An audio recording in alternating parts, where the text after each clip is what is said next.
Guys and dolls, so this is the video that I've been doing today. Been down to Shankill and met Glenn.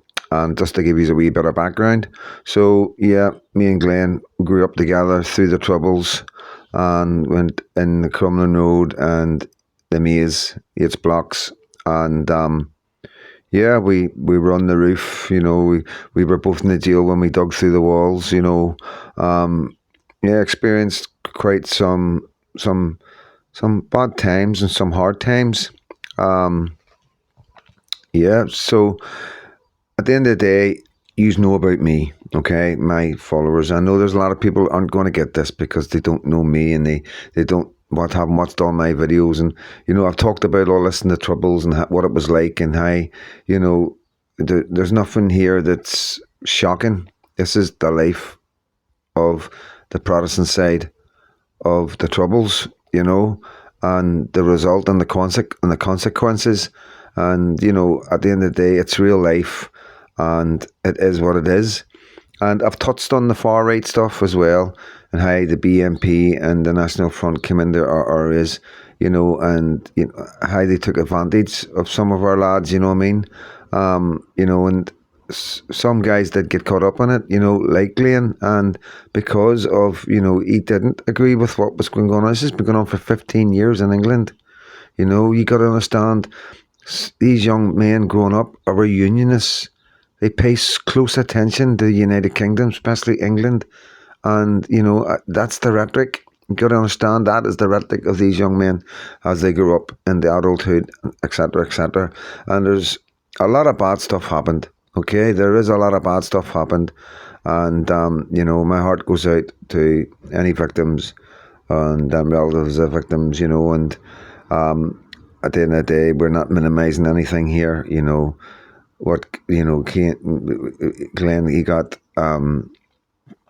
it was a manslaughter charge, and it was very difficult for everybody, you know what I mean? But it was something that was happening all the time, and it was only a matter of time before something bad happened, and this is just all I can say. It's real life, and it is difficult for men like me living in these areas as we were growing up. And it's also touching on like the extremism of what we see in England and what's going on in the prisons in England, and how extremism rises and how moderate Muslims can't do much about it and get dragged along with it.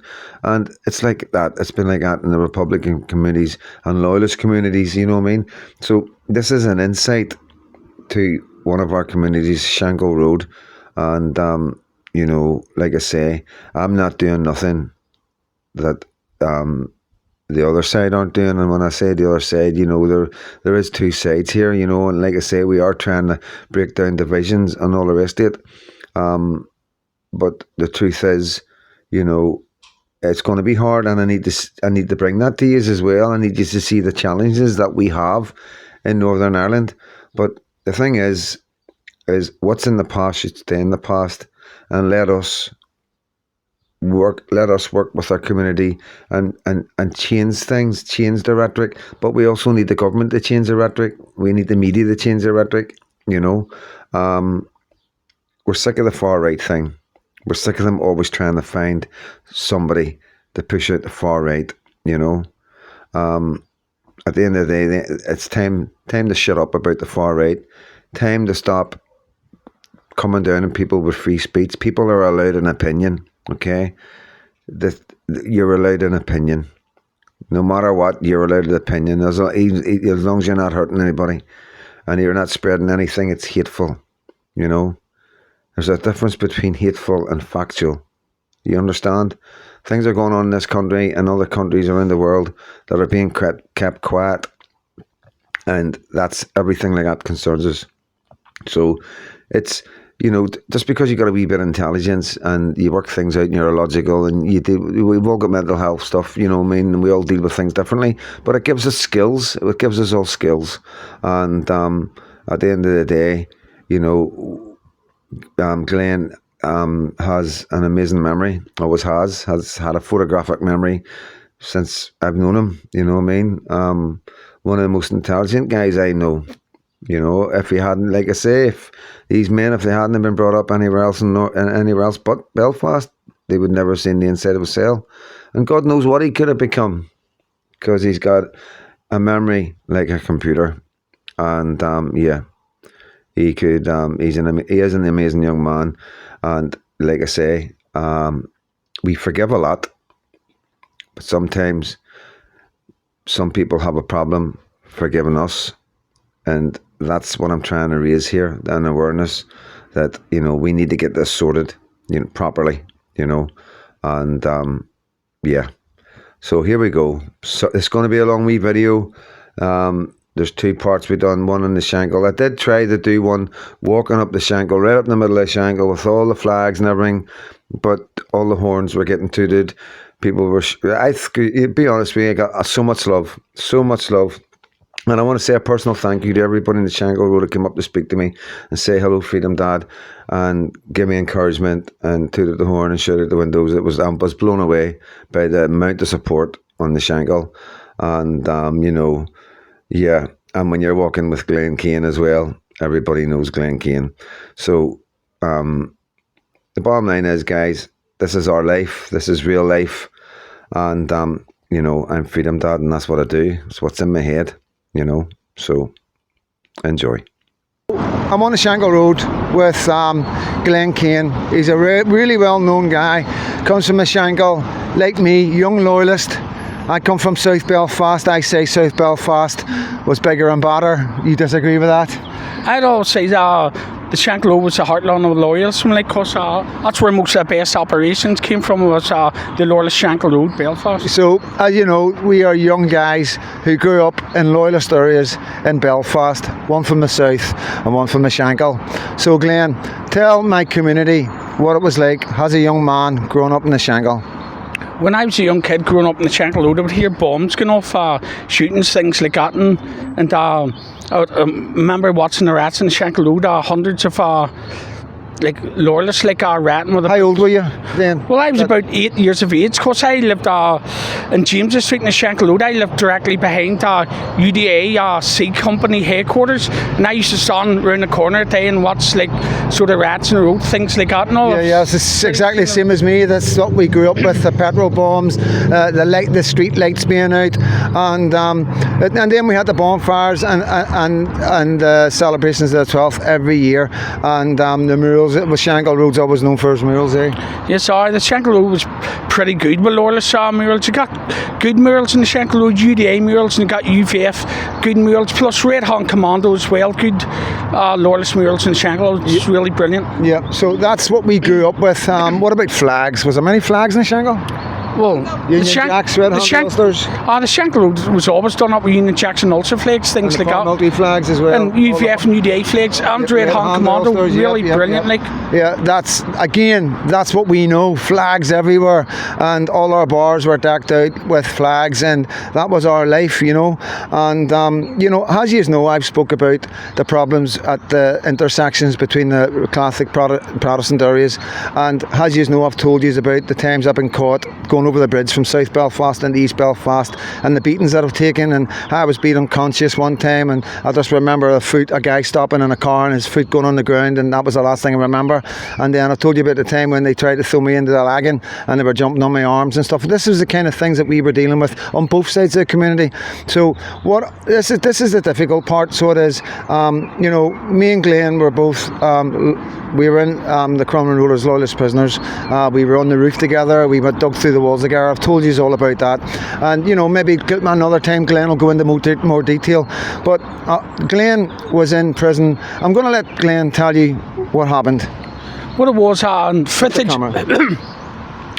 of July 1992, there was Loyalists and Republicans ratting outside North Hard Street, British Army Barracks on the Shankill Road. And what it was, two rival factions ran towards each other with sticks, and a Roman Catholic lost his life, like things like that.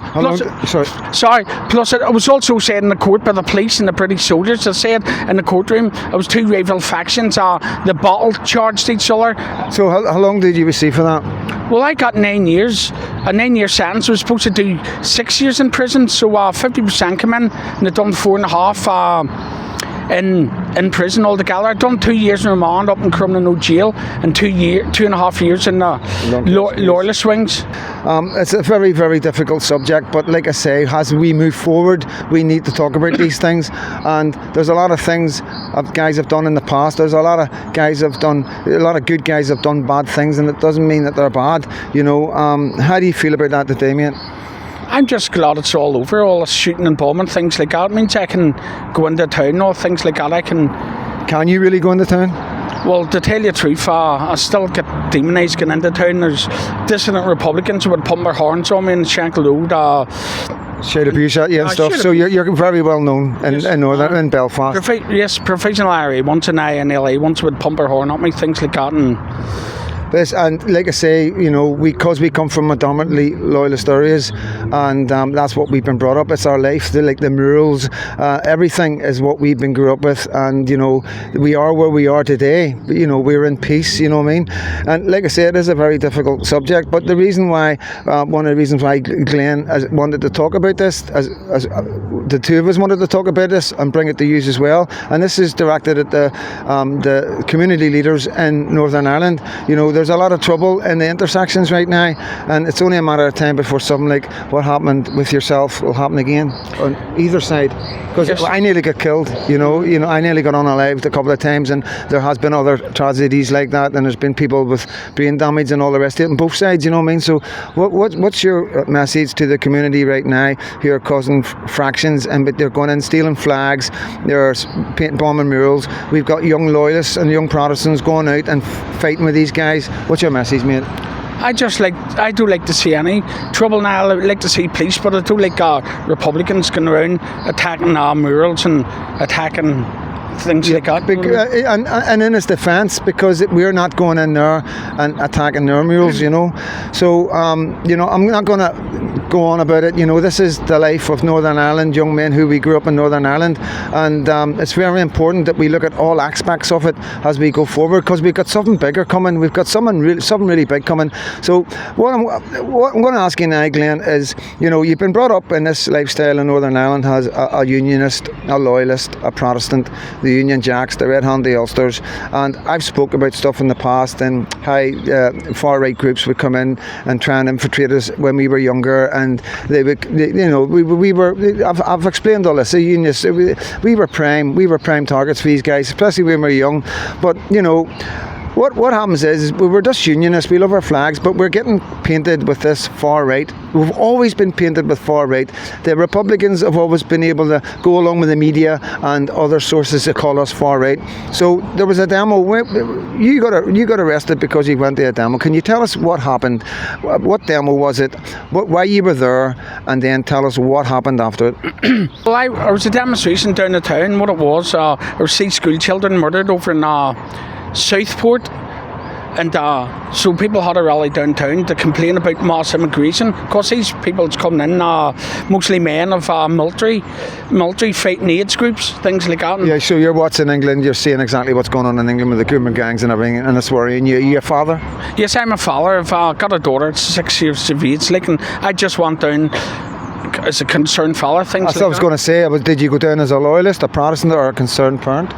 I went down as a concerned parent because I wouldn't like anything to happen to my daughter later on in life, so that's why I went down. So I believe because you're so well known, you were spotted.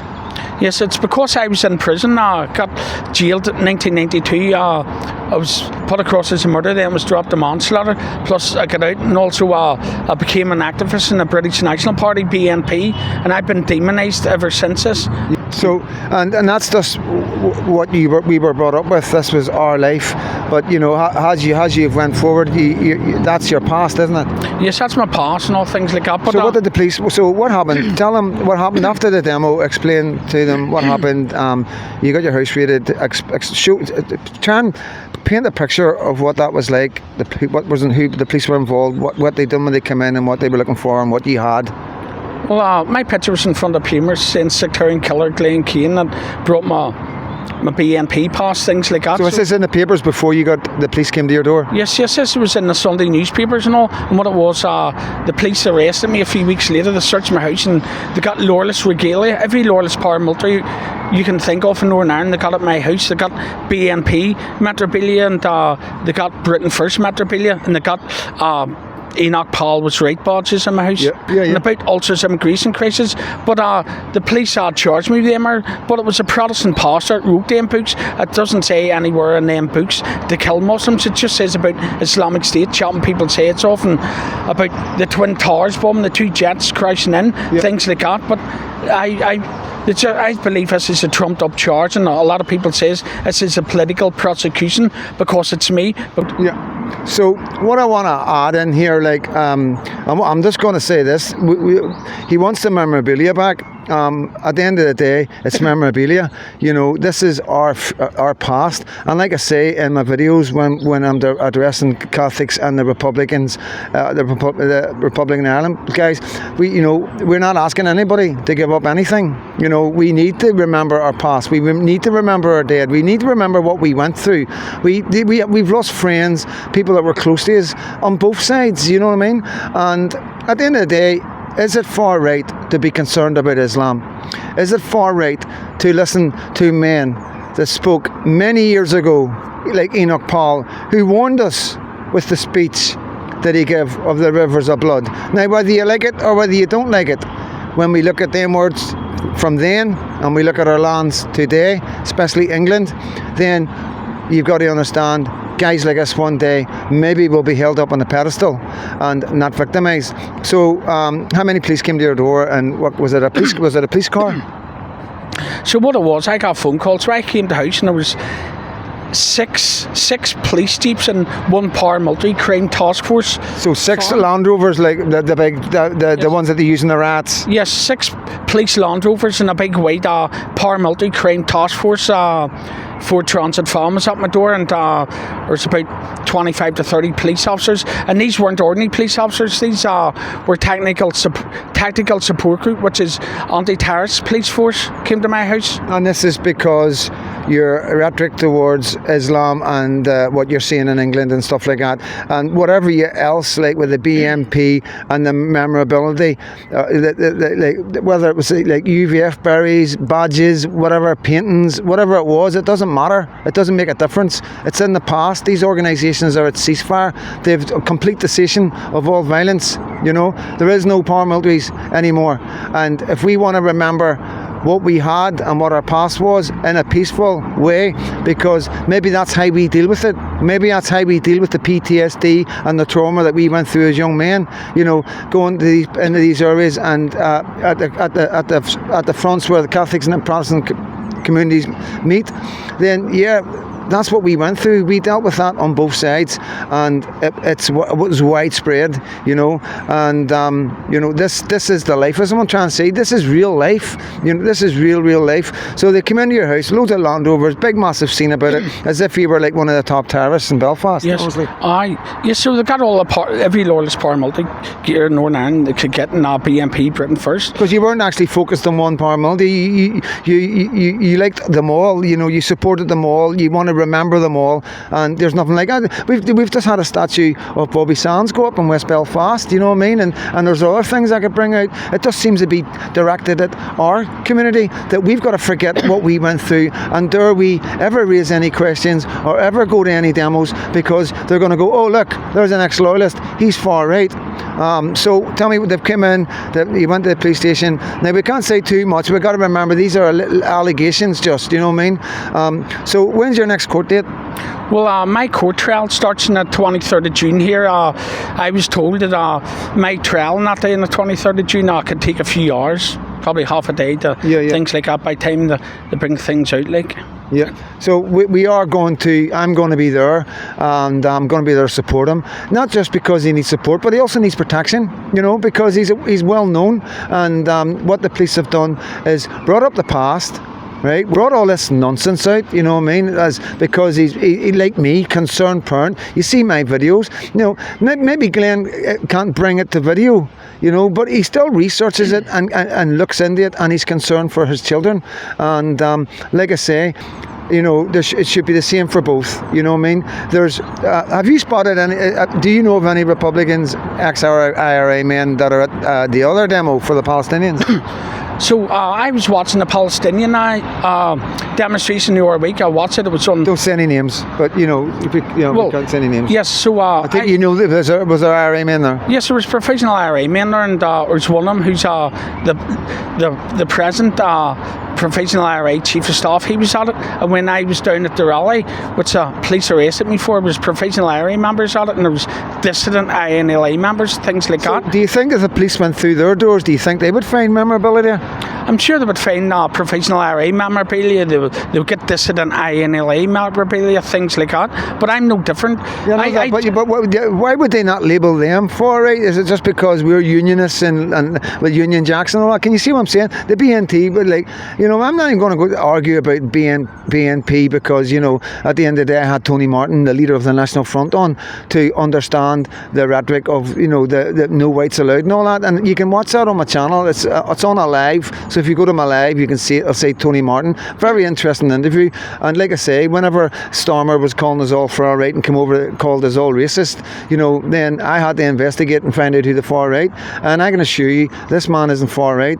This man is like me, a Protestant, an ex-loyalist, a unionist that was brought up in one of the hardcore areas of Belfast around some men's names that are on all the walls in Belfast. Murals and paintings of these men who we grew up to admire and adore. There's no two ways about it, and that's just life. That's I can't tell you why or how or psychology or all that, but that's who we are.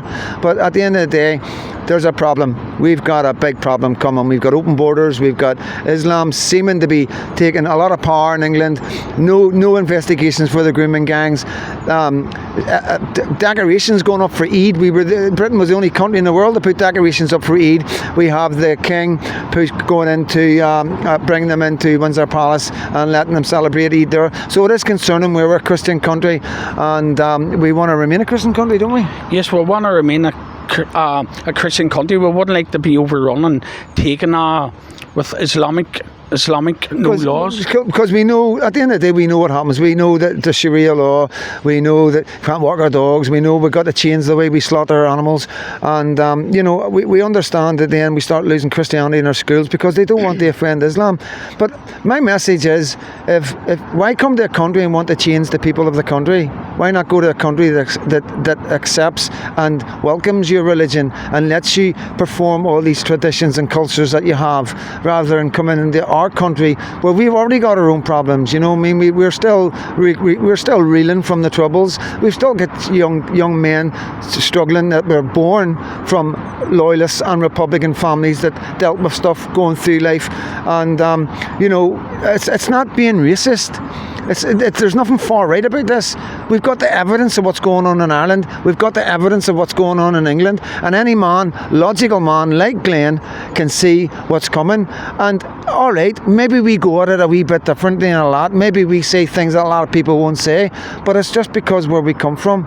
We've been fighting and in conflict for years. We know how to rule. And we've got the heart on both sides of the community, IRA and loyalist. We've got the heart. We've got the heart to fight for our children, and we've got the heart to fight for our lands. And we're going to be peaceful. It's going to be political. And but the main thing is we've got to stop them targeting men like you at these demos, because you should be welcome to come to our demos and not be treated like far right just because of your past. I know. I would like to go down to the rallies downtown and just as a concerned dad, but they're just put me as like the big bad wolf, But when these Republicans go down to these rallies, they don't demonise them. It's just me, Glenn Keane. Glenn Keane gets to blame everything. Yep. Well, hopefully this is not the first time you're going to be talking to Glenn or seeing Glenn or having me interview Glenn. I'm going to be keeping a very close eye on his on his trial, and we're going to make sure he's got the legal team that he needs. We've got legal guys that I'm going to get to look into it as well. Guys that aren't lawyers, guys that know the Constitution, know the rights of us Northern Irish men, Ulster men, and even the Catholic side. We're all covered under the same institutions, you know what I mean? And we're going to start using them to protect our rights and protect our freedom of speech. Do you feel like your freedom of speech and your freedom of opinion and a freedom of our right to criticise the government is being impeached right now? Well, I think like some people like me and other people, we can't speak what's happening about mass immigration here, but I believe that these Islamic ones in England, Islam for UK, things like that, they seem to say and do whatever they want and all. They were burning British military poppy wreaths and all, and the spotting British soldiers' faces and looting the second battalion of the Royal Anglian Regiment and spotting their faces, and they had posters. British Royal Anglians burning hell. No, things like that. And this is another point I want to make. You know what I mean? Me and Glenn got brought up in the era when we lost Corporal Derek Woods and David Howes in that silver car. You know what I'm talking about. We were together when that happened. We've seen it. We've seen a lot of stuff. And just like I tell you, my relationship with the soldiers and how I loved the soldiers and collected their badges and they used to let me hold their SLRs. That's why he's like that. Just like why I'm like this. Can you understand? Like, that's something that he thought should never been allowed to happen, never mind in the mainland, but anywhere in Great Britain, soldiers should not be allowed to be spat on by extremism of Islam. And that was the start of it. That was, like I say, mate, everything you have in your house was to do with your upbringing, and it's a past. Yes, it's in the past. See what it was. I said to the police in the barracks, I says, look, if you would go down to Conway Mill in Lower Falls, professional IRA, Sinn Féin offices, you would get all the things, patents, memorabilia for the professional IRA. They're allowed to do that. Plus, also, I told the police in the barracks if they would go up the Upper Falls, the Costello House, it's a dissident INLA headquarters, they would get all patents and memorabilia there. So, what's the difference? I'm just the same. I have my loyalist gear, and the RUC said to me in the barracks, who owns this? And it says Murph on it. Murph was Lieutenant Colonel Lenny Murphy, and it says, how did I get it? Well, I knew Lenny Murphy's mother, and he used to do her messages, things like that. But I had UVF, UDA memorabilia, everything. I was brought up. I loved the UVF, UDA, and Red Hand Commandos. It's just like myself, yes. Yeah, like myself, yeah. Plus, to tell you the truth, like I looked up to UVF when I was young, like. Of course we all did, because they were the men protecting us from the men that were coming in and harming us. They were bombing us. They were shooting soldiers. You know, like I say, this is a Shankill, you know, and I lived in the village. You know, we are similar situations. You know, they were one end of West Belfast, we were at the other end of West Belfast, and we were Broadway led up on the falls. You know what I mean? So very similar. You know, we could probably take a shortcut to the falls to Shankill. You know what I mean? But at the end of the day, guys, I'm gonna before I say thank you to Glenn, I want to make this very, very clear. We are here to protect our children. We are here to protect our women. And we also want you to lay off our memorabilia. We want the memorabilia that you took off Glen, we want it back. Unless you're going to start going through houses in West Belfast where they're flying Palestinian flags and supporting Hamas, then give us a break. Because yous are on, we're watching yous. We'll take it as far as we need to take this. But you're not taking our memorabilia, you're not taking our murals, and like I say, we're here to protect everybody's rights. We're not just the 11th and 12th, we're here to protect all the traditions that they want to celebrate going forward. Because believe you me, none of yous are going to have it. And yes, we do have a past, and that's what we're here. We're here to talk about the past. We're here to talk about life. This is real life. These are the interviews that you're not going to get from mainstream media. They'll never come and speak to him. You know, he wouldn't want to speak to him. We will not ever speak to mainstream media. But like I say, guys, we're here to protect our men, our young men, and we're here to make sure nobody gets left behind. And whatever you've done in the past, if the British government can forgive Gerry Adams and Mark McGuinness and take them into Westminster and all the rest of it, I don't care what Gerry Adams says. We know who he was. We know what his involvement was in the Troubles. So he's not going to bullshit us, guys. So if they can do that with him, they can leave this man alone, okay? The past isn't the past. We're moving on. It's time to concentrate on our children, on our future. Listen, Glenn, thank you so much. Is there anything you want to add before I finish off? I'm just like, they're just demonising me, and I could either get 3 months out of this, 3 months, 6 months, a year, and I don't know, it just because to keep the Islamic community happy in Northern Ireland, and just like so it makes like they're doing stuff. And look, we've got a far right act. He's the one that's planning everything. Is that what it was? Yes, yeah. We would never, like, this is the thing about Northern Ireland. We are so security conscious. You know, we've been dealing with the intelligence service all our lives. Please believe me, we are not stupid. And you know, this just proves the accusations and how ridiculous it all is. And they're nitpicking here, guys. They're nitpicking. nitpicking on one of our guys. You know what I mean? We've all made, like I say, we've all made mistakes. But listen, Glenn, I'm not going to hold you back any longer, and it's quite dangerous. We're in the Shankill, but you never know who's going to drive by. But one thing I'm also going to say to the PSNI, the government, you've put this guy's life in danger. So you have once again, you know, by letting the media blast everything all over him and the sensational headlines. You know, you're putting our men in danger by pulling just our men out, and we will be watching, we will be taking note, and we will be reporting on it and showing you out to the rest of the world. You told us to put down our arms, we did, and now you're doing this to us. I'm Freedom Dad. Thank you so much, Glenn. No problem, Mark. We're in the Shankill, and we'll be alive tomorrow night, guys. And as always, do you want to say the God bless? God bless. God bless, guys. Hi, guys. I'm here with Glenn again, and do you want to tell everybody where we are? We're at the Peace Line Wall in West Belfast. This side's all Protestants, not other side's Roman Catholics. So if you have a wee look at the wall, if you can see, there's 3 layers to it. So the first layer was at the start of the Troubles. The middle layer was added in the middle of the Troubles, and near the end of the Troubles, that's when they put the big 3rd layer on. So that's a bit of history of the size of this wall. So we were talking about around immigration and what's concerning you, what's happening in England, and what's happening in Ireland, and that's what we're about. We're about protecting our children, and we need to talk about it. We're not shying away for it. You're not going to label us far right and think you're going to shut us up, and that's why I'm here. Because every time they try to shut somebody up, we get even louder, and this is what it's about. So at the end of the day, you're a father like me, and these topics are happening. Sorry guys, sorry. All right. You're okay. So yeah, these things are happening in our areas. They're happening in my village in South Belfast. The residents are coming up and asking me to come down and do filming and interview them, and I can't do that. I'm not going to put people on camera all the time. But it wasn't, you know, Glenn went to a rally and like I do, and was supporting the speakers there. It wasn't like Glenn ever put himself out there. It was the media and the police that put Glenn out there. You know what I mean? So this is what you got to remember.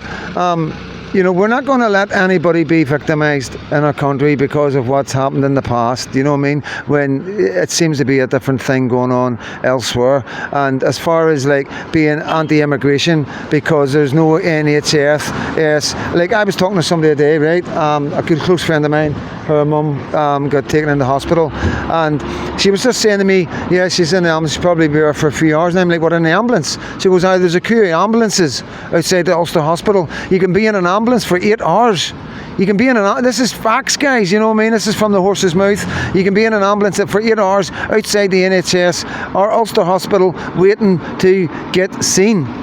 How does that make you feel? We've always had a great NHS. Everything's always been good. No problem seeing a doctor. There's only 10 minutes. So you've only got 10 minutes. You only talk about one thing. How does it make you feel to see these changes in your community that you love so much? It's terrible the way changes is happening. It's becoming not recognisable. It would put your head away. Like, also, I would like to let you know, Mark, I've been told I went to the DHSS office and I says, just say I get imprisoned over this, I'm getting the blame of directing for race riots and rallies, things like that, which I didn't do. Yeah. And the DHSS told me that if I do 1 day in prison over 6 months, if I get 6 months in jail and do 1 day over 6 months, I'll be classed as homeless. So I'm going to lose my house over this, over me blaming the wrong because of my past membership of the British National Party. Because you're right wing. Yes, because I'm right wing. But are you far right?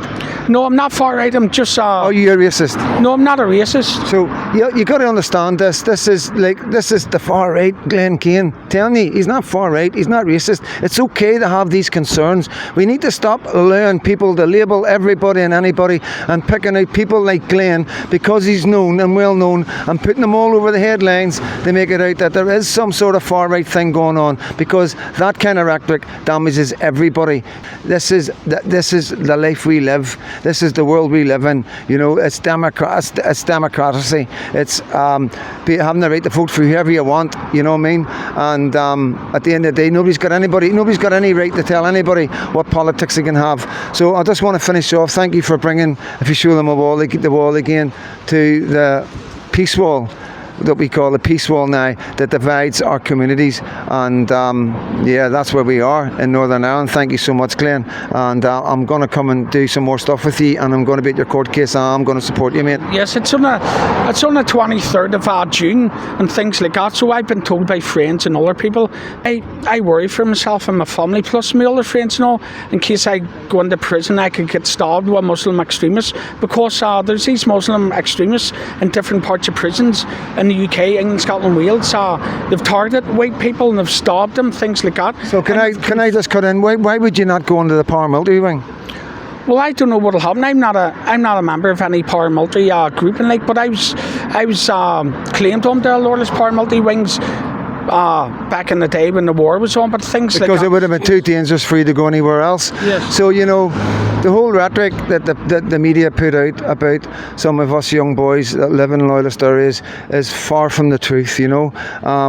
There's arms and legs to this that people don't realise, and whether you agree with us or you don't agree with us, it's a long time ago. We lived in a very different world. We lived in a world that none of you can really understand. So before you judge any of us, please try and take yourself to the 70s and the 80s. I mean, Glenn's 4 years older than me, and he's seen a wee bit more than I have. He remembers a lot more than I have. And what I remember was horrific for me. And I'm not like trying to make a big deal out of nothing. It was horrific. What we went through as children was horrific. So don't judge us. And please remember, don't listen to the media. And please, anybody that you see that the media are trying to bring down, pay close attention to him. Again, thank you, Glenn, and we will be in touch. No problem. Thanks, Mark. Thanks very much. Thank you, guys.